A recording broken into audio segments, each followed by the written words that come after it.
Bannabuddu okuva mu ggombolola ya Mutuba Mwenda Kabira enkya ya leero be bakiise embuga mu nteekateeka y'okuleeta amakula.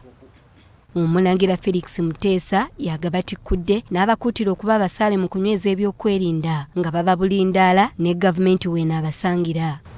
Ennaku zino oba ebiseera bino bye tuli mu biseera bizibu, twetaaga okuba abayiiya tubeeko ne betuyiiya okugyamu akasente nga bwe twekuuma obulabe bwe tulimu ennaku zino. Nawuliddeko sayidi z'e Masaka eyo nti bw'obeera ne munno bw'agendako mu maduuka obeera mweraliikirivu nti oba tadde. Bannange twekuume.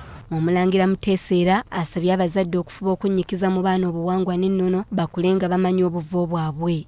Abaana bano be bagenda okudda mu bigere byammwe, nabo balabe kye mukola ate banyumize ne bannaabwe bakibaagalise okujjanga mu lubiri lwa Ssaabasajja okuleetamu amakula. Sonkulamek Musoke ku lw'akatikkiro w'ebyalo bya Kabaka alaze obweraliikirivu olw'obumenyi bw'amateeka obweyongedde mu ggwanga n'asaba gavumenti okunyweza ebyokwerinda okutaasa abantu. Obukuumi eri abantu ba Ssaabasajja Kabaka eri abantu ba Uganda bwongeramu kubanga awatali butebenkevu mu byokwerinda ate obukozi buba bukosebwa era kyova olaba nti ne kati n'ebyenfuna mu ggwanga obiraba nti tebiteredde bulungi, naye nga ebimu ku byo ebireetera ebyo nti kassa kuba nti ebyokwerinda bikoseddwamu bitataganyiziddwamu.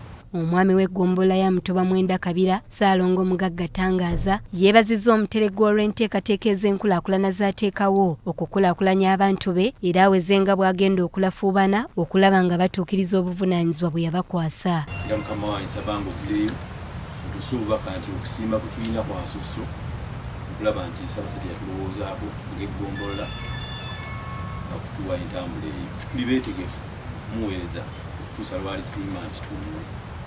Enkola ey'okuleeta amakula abantu ba Buganda gye bayitamu okujjuza embiri za Ssaabasajja ebyokulya era baleeta ebikozesebwa mu mbiri za Kabaka ez'enjawulo nga babikuŋŋaanya ne babireeta buli ssabbiiti omutanda byasiima ne bifuuka amakula. Doreen Nakajiri, BBS Telefayina, ageesigika. Kkooti enkulu ewozesa abalyake n'abakenuzi Kololo